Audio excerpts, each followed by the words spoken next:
Welcome to episode 30 of Pixel Realms. Today, we're diving into something that's been bugging a lot of us in the gaming space, games that shouldn't have been open world.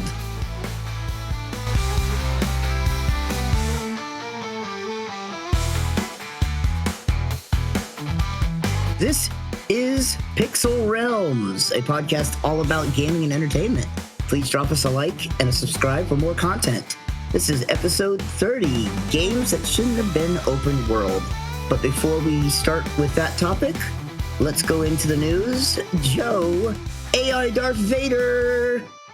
Luke, I am your AI father. That sounds like Austin Luke. Powers, like a mixture of Austin Powers and Darth Vader. That's awful. Luke, I am going to shoot these fools up, yo.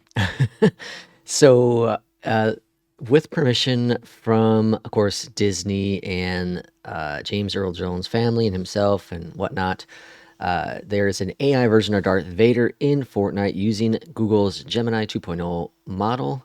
It's just the audio itself, and it uses 11 Labs to produce the audio. So it's kind of interesting. So you'll talk to You it. can have full conversations. Yeah, the information goes to Google's Gemini, which processes the dialogue, which then sends it to 11 Labs, which then outputs the audio in James Earl's voice of Darth Vader. So It does it pretty quickly, right? Like the Yeah. response is pretty fast. yeah, I did watch a few videos of it, and it is fairly quick, for what it's doing. I'd say there's probably like a 5-second delay or so, something like that. Nothing major. That's not bad though. But I think this is like the future. I really do believe this is the future of where gaming is going to go. I don't think it's going to be in Yeah. the next 5 years, but I feel, sometime in 2030, after that time, I think we're going to see a lot more of this where the AI will start to mess with the dialogue that you provide it. So instead of you clicking on, think like Fallout or any Bethesda game for the most part, you have the 4 options that come up. What should you do? What should you answer? Well, instead of you clicking it, you can speak it. Well, I want to do this. And then it will come back with you, just like this is, with an auto response. So I think it'd be kind of cool. It'd be really interesting. Although, I will say, unfortunately, there were some early issues with AI Vader, with some derogatories and Yeah. nasty slang and whatnot. That was People always he find was- ways to ruin things. And this he is was definitely apparently Fortnite's. making racial tier lists. Yeah, this is Fortnite and Epic Games. This is their failure. They need to put in restrictions in there. You can easily do that with any of the AI stuff, where if this word said ignored, Yeah. don't use these. They You did can fix definitely, it though, for their credit. yeah. But it should have been fixed from the beginning. No, I agree, but at the very least, they were fairly quick about it, and they did fix it. But yeah, it's kind of jarring when you're hearing Darth Vader make death threats at you in real life, telling you to kill yourself. Yeah. So Speaking of AI, let's continue with Netflix has announced it's rolling out AI-generated advertising that will include the dreaded pause advertisements in the middle of programming. And this starts in 2026 for ad-supported tier members. And we knew this was coming. More and more companies, more and more big companies, we talked about this in the past, we're not going to go too much into it, but more and more companies are taking advantage of the features like this to make it make it more cost effective for them. And this is just going to be the start. When things continue to develop, that's where companies get greedy and they start looking at this. yeah, I mean, the thing is like Netflix is, I don't know. I'm not even gonna get started with Netflix because we have Netflix because my wife really likes Netflix, but I hate Netflix. And I have shows on there that I do genuinely like the live action One Piece. But like they seemingly raise their prices like 2 or 3 times a year. I remember like beginning to middle of last year, I was paying 17 and change for the their whatever tier. And then, like, without warning, it went up to like 18 something, and then it like went up another $2. And I think I'm paying $20 a month for this fucking service that I barely ever use. Which is why, again, we're not going to dive too much into this because this is rinse repeat Yeah. stuff. But, my wife and I both have separate accounts. She pays for her Netflix. I will never pay for it. It comes out of her own pocket, her own wallet. That just gives me my peace of mind of that I'm not giving Netflix a single penny. Yeah, I mean that's fair, but it is what it is. So I guess Red Speaking Dead of ripping people Redemption's. off, Oh yeah, Nintendo. Red Dead Redemption 2 is reportedly coming to the Switch 2 sometime Who by the end cares? of 2025. And of course, there will probably be an $80 price tag on it because Nintendo Switch 2, everything has to be $80. Even a game that is whatever, how old is it now? 6 years old. And Yeah, we know that Take Two I think you can also buy it charged. What? on Steam right now. It's super cheap on Steam Oh right now. It's yeah, like 15. It's like yeah. less than $15. But when they launched the Red Dead 2 on Red Dead 1 on PC, that price tag That was a was little higher than we yeah. expected. Also, when it came to the Switch, it was expensive. So we do know it's going to easily be the $80 price tag.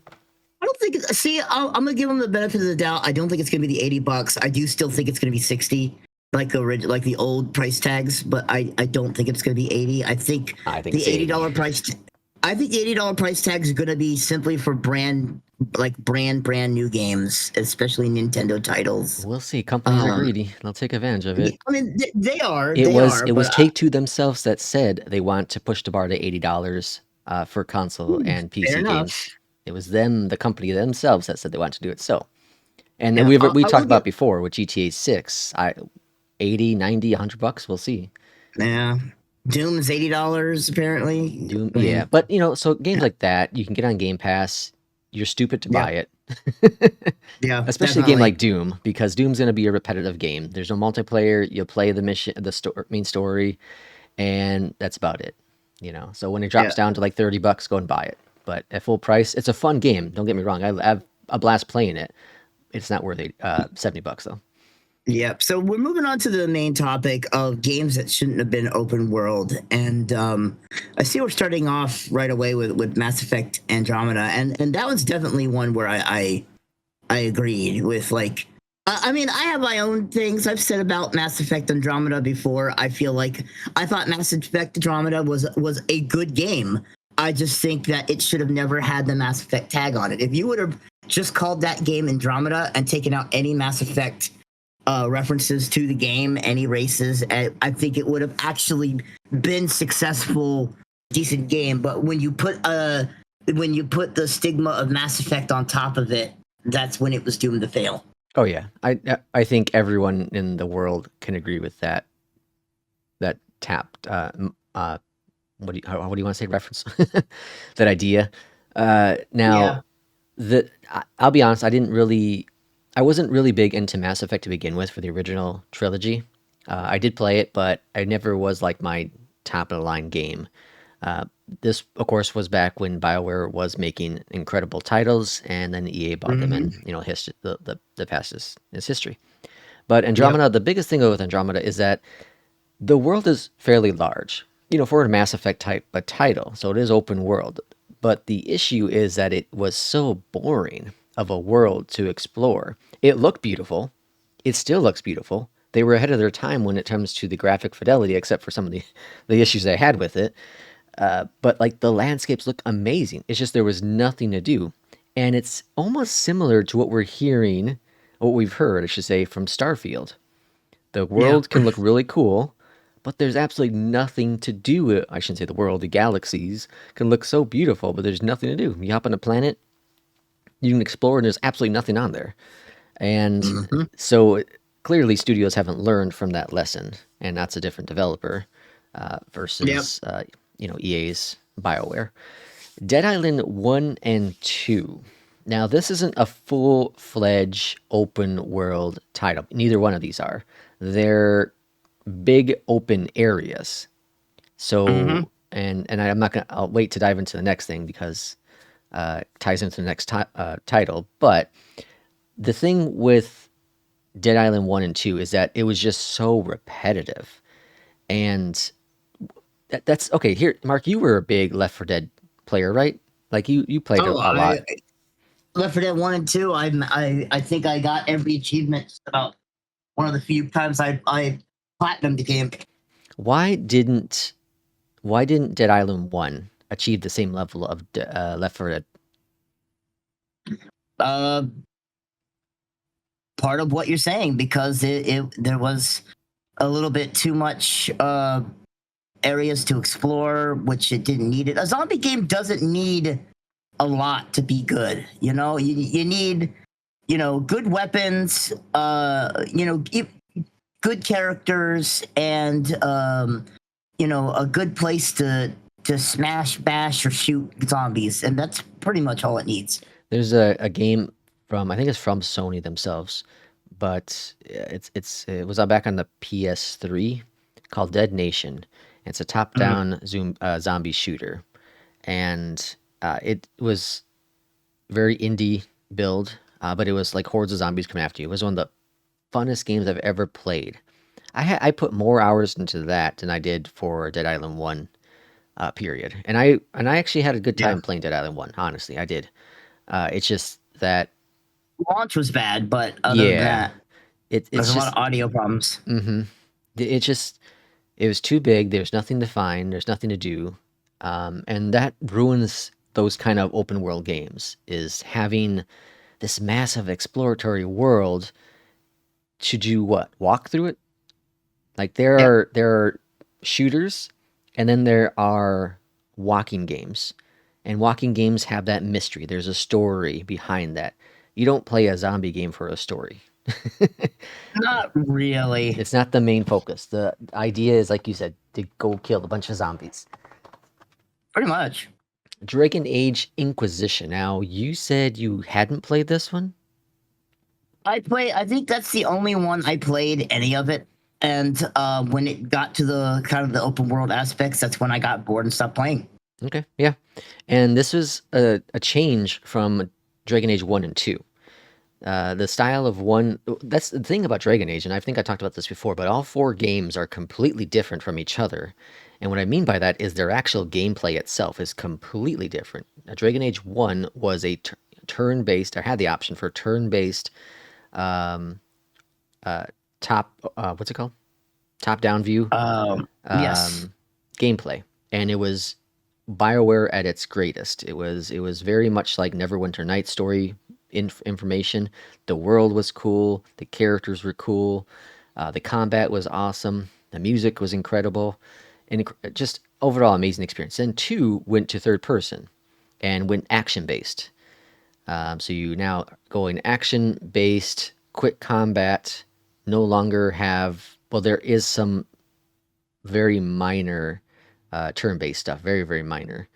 And the story wasn't nearly as in-depth as the first game, and it was a much shorter game. And then 3 came out and kind of went back to the roots of the first one, where it still wasn't top-down, it was third person, but it was a different kind of camera view, went back into the story, but it opened up the world now. And again, it wasn't open world, and what I mean by open world is if, for example, GTA is an open world game. You can go from the farthest part of the map to the other farthest map without any loading in there. Dragon Age Inquisition isn't full open world. It's open world zones, just like Dead Island. Was Dead Island? I can't remember. Is that zones? There's Dying Light is open world. Yeah, it's been a long time since I played Dead Island. Dead Island, I don't remember if it was full open world or open zone. Yeah, no, it's zones. It's in the notes there. It's just zones. So just like that game, Inquisition is zones. So you would go to this place, you'd explore this land, and then you'd hit a button, load into the next one. And the issue was that it felt like an MMO without being an MMO. If that makes any sense. It was such... No, I know it. Yeah, it's one of those things where it tries to be massive multiplayer, but there's really no massive about it. Yeah. And there's really no need for the multiplayer. And these kind of games can be fun. Like in this game, I went around and I collected all the shards. I'm really big with the Grey Wardens, so I would go and do the Grey Warden missions, and you'd never see one, but you would be able to read the notes, and I found that fascinating and cool. But once I had that done, I was kind of bored with the game, and I never actually end up beating it. Now, it's interesting to think, though, because my wife absolutely loved the game. She was amazed with the game itself. She had a blast with it. And she did everything, but she also does like the grindy kind of stuff. So it's interesting to think. I think what separates this game though from a different open world type game like Assassin's Creed is that this has the zone, so it gives her a sense of accomplishment. I did everything in this zone. Now I can move on to the next zone. Whereas, let's say Assassin's Creed, Odyssey, example, is a complete open world where there's no zones to clear out. You have to clear out the entire world. Mm-hmm. Yep. Ghost Recon Wildlands Breakpoint. Now we played Wildlands together. Too big. Too big. That's the biggest problem with Wildlands. So, and I never played Breakpoint. It was too big. Like there was, things to do, but there was a lot of space in between, a lot of traveling in between that really, didn't need to happen. Yeah, you could like fast travel, but then what's the point of having the big open world if you're fast traveling?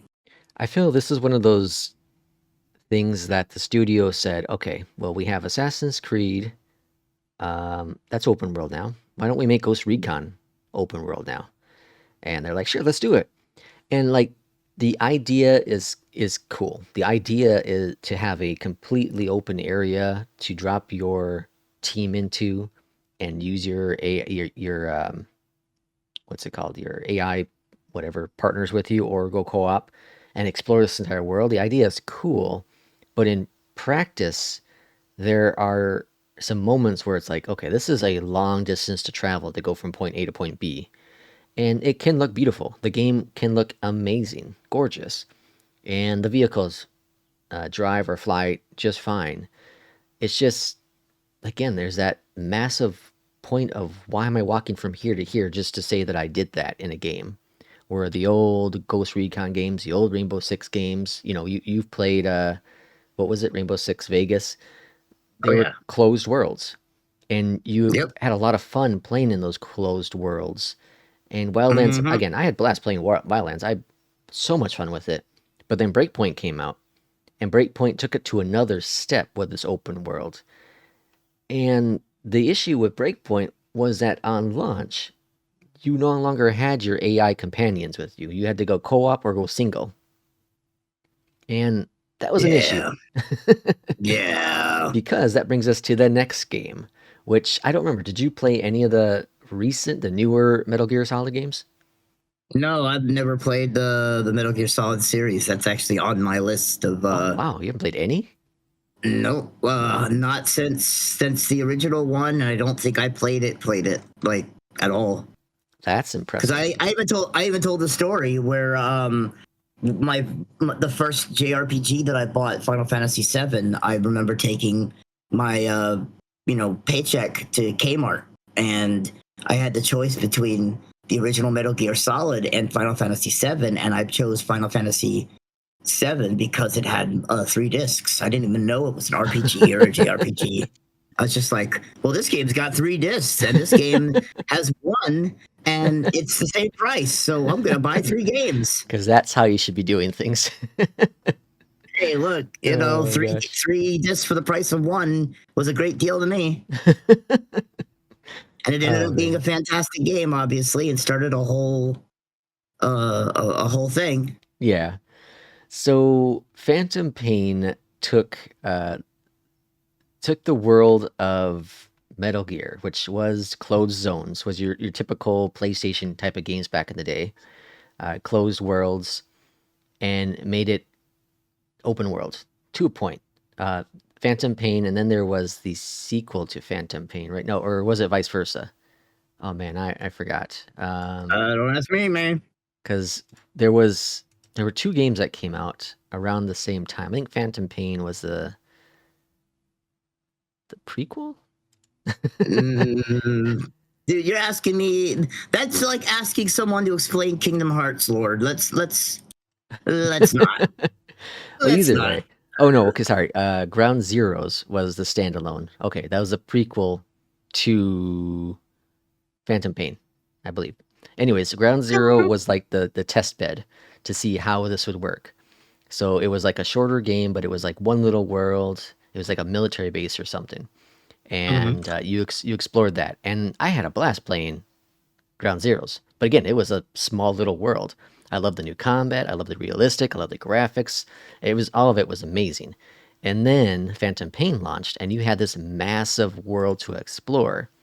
And just like every single game we've talked about so far, there was nothing to do. And why Yeah, this I can see that. game, yeah, while one thing that always was important about Metal Gear Solids was a story. There was always some intriguing story of what was going on. You know, what was Snake trying to do? And in this one, it was such a confusing story because of the way the open world was set for you to explore. Like it was Yeah. open world, but you had to go to certain places to make it make sense. And if you skipped an area, then all of a sudden it doesn't make sense. I So, think, correct me if I'm wrong, this was towards the end also, though, when Kojima and what's it called? Uh, Kojima and whoever he worked with. I forget what company he worked with. They had a oh, yeah, yeah, and yeah. Yeah, this so I was the think this, last one, I think. yeah, this was the last Metal Gear Solid technically. Because then he went to work on Death Stranding. Walking Simulator. Yeah. What's Death Stranding is another game that we could easily throw on this list. I don't, did you play it? I did not. No. So it's like Mark said, it's a walking simulator. You essentially you have this backpack thing on you and you're trying to go through this world and there's a story and all that jazz. And the acting, the voice acting is incredible, the motion capture is incredible, the world looks incredible, the sounds are really, really cool. It's just a boring ass world to walk around. And you have to walk for a lot of the game until you eventually get a bicycle, you know, sci-fi bike that you can scroll on through with. But it is such a boring game to walk through and so slow and it drove me bonkers. I like even with some of the amazing actors they had brought on for voice acting, even with that pitch to it, it still just was so boring. And it blows me away that it got a sequel because it sold well and it had, what's it called? Re-releases that came out on, I think the PS5 and PC. But like, it was just such a boring game. A game that, Yeah. again, shouldn't have been open world. It could have been easily a No. closed zone or just a closed world to begin with where you don't walk as far. But So I whatever. just there's just too many of those games, like just sticking features onto their game to try and give you more stuff to warrant the higher price points, but then it's not it's nothing, like you don't more is not better. Yeah. Good is better, if that make which is obviously not great grammar, but like just being a good game, being a solid game, having good gameplay is better than just let's just stick more shit in there. Yeah. Assassin's Creed's Origins and pretty much every sequel after that has all been open world, and it seems like they had slowly been adding more and more stuff. And like, okay, so Mark was talking about Shadows when it was launching. He was hoping that I'd be able to buy it on Steam so that he could try it out. And I told him like, it's a fun game. It is a lot of fun. It really is. The story is really, really cool, and I love both characters. Primarily, I like the female character. I think her story is really interesting and intriguing, and the world is beautiful. Here's the thing: there is way too much to do in that game. There was just overloading content that is available. And okay, so for the price tag, absolutely, it's cool. But I remember after I cleared out one little area and I opened up the map for the very first time, and I saw how big the map is and how much more I have to do. I was like, I can't anymore. I need to take a break. I am so burnt out of doing just a couple of these little areas that I have so much more to do, even though the story is cool Hmm. and I could easily just do the story and say the hell with all the side stuff. But I also like to do the side stuff because I like to it's max my character for those story missions. It's one of those things where it's a what is it? It's an OCD. It's an OCD Yeah. person's nightmare. Hmm. I have OCD, and games like The Witcher, I don't mind it because The Witcher is so well done. Yeah. But like, some of these more tedious kind of bleh games, you get we see a dark shadow on the map or an icon on the map that can be explored, and we go, I gotta go over there. It's like it's not because we want to. Our brain It's in the just opposite way you need to go, but you'll be damned if you're yeah, not going there. yeah. It's like the brain just tells me you are not going to be satisfied until you go over there, and then you go over there, and then you're disappointed, and then you're Yeah. like, yeah, that's about right. So yeah, yeah. It's these open world games are legitimately an OCD person's nightmare, and that's why I'm very picky now when it comes to when I find out a game's open world. Like I try to watch as many streams as I can, or if there's a demo, or Game Pass is a good example of kind of trying it before you buy it because you pay your whatever $10, $15, whatever money. I think it's 15-20 now, if I'm not mistaken. But you pay that money For Game and Pass? you could try that. Yeah, isn't it like 15 $12. for the Well, cheap one? PC. And Plus oh, tax is like okay. 13 something. So basically almost 15. So I'm Yeah. still right. Shut up. Okay. Yeah. To keep it. That's what it is. It's like you try the game while also at least having other games that you could play. But yeah, Yeah. I won't dwell on it. But yeah, these open world games are just, some of them are just not necessary. Yeah. One thing that Ubisoft has done well is that with one of the Assassin's Creed game that came out 2 years ago, Mirage, they kept it a closer, tight game. It was open, but it wasn't like a huge world like Origins or Shadows or anything else like that.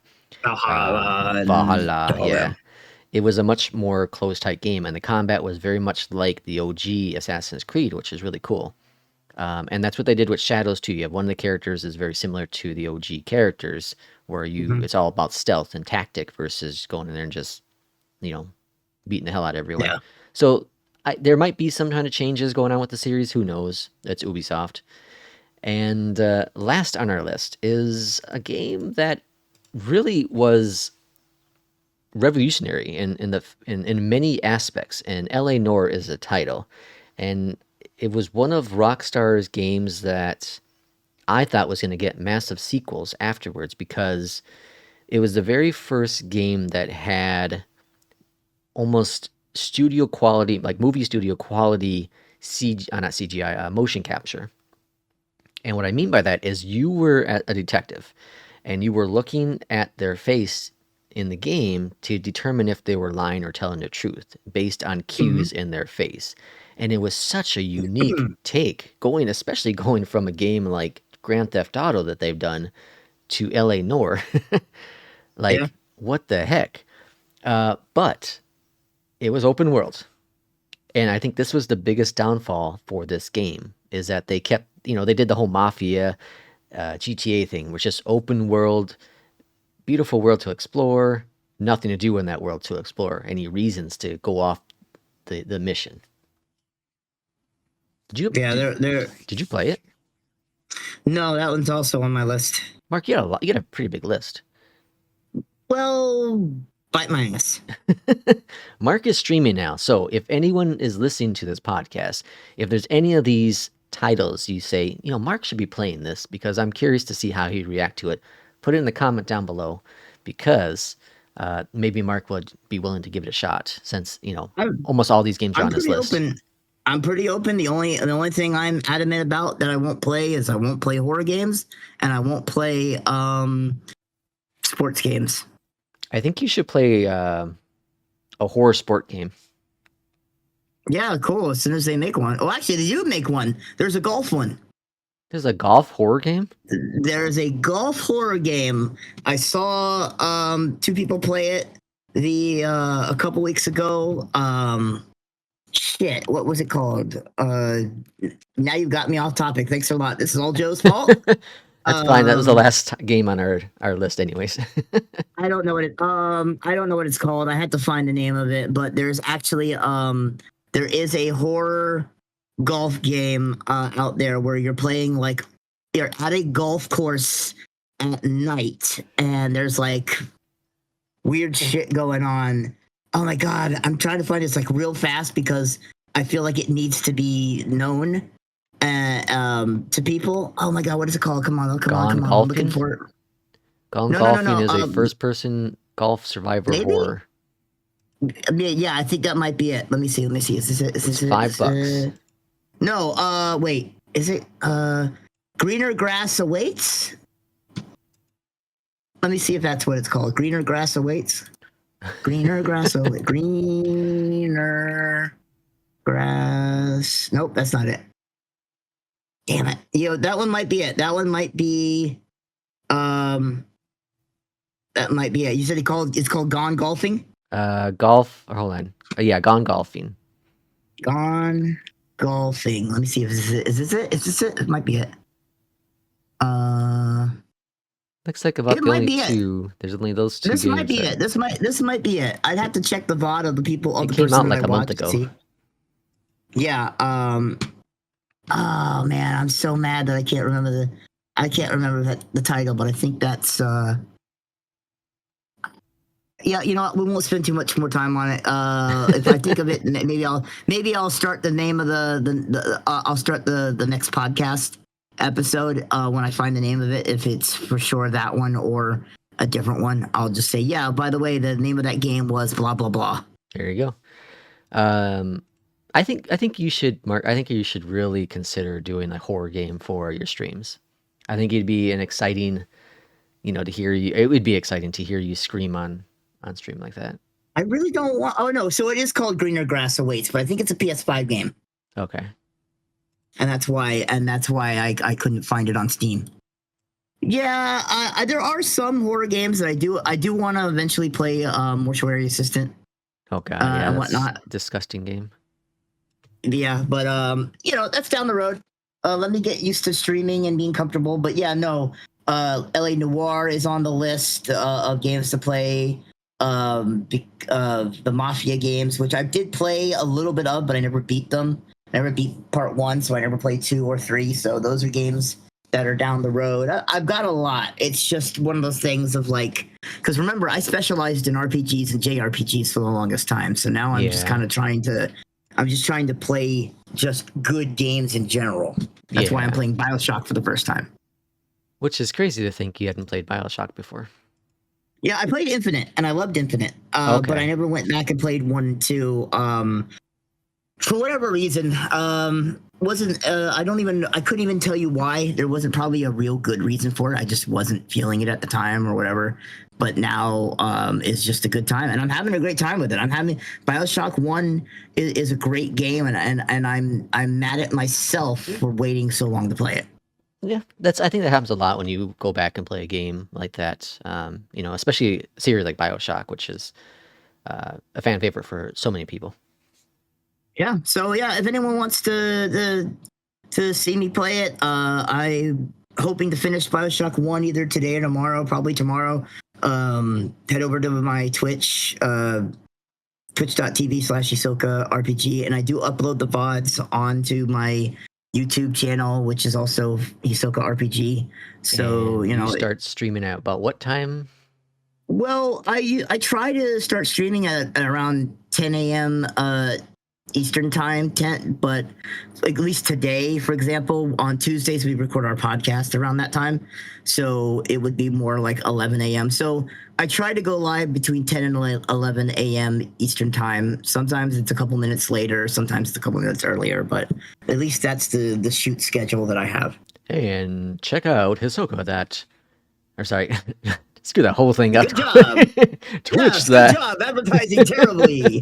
That's twitch.tv/HisokaRPG and youtube.com/HisokaRPG. Please, yes, give me a like, a follow, subscribe, comment, and and Pixel Realms too. If we ever became a popular podcast, I could definitely not do the ad reads. No, thank God I'm here. Holy shit, are you so? Holy crap! Check All the out sponsors would be Pieces like- Reese's from Yeah. Nestle. All of the sponsors would pull out immediately. They're like, this guy is illiterate. He can't read. Get the High new Sense Chicago PCs education. from HPs. Oh god. PH Packard Bell. Anyways, thanks everyone for listening to our episode of Pixel Realms, and obviously you can check out Mark's podcast, streaming, and our future podcast episodes. I'm gonna end the episode now. Thanks everyone, we'll see you next time.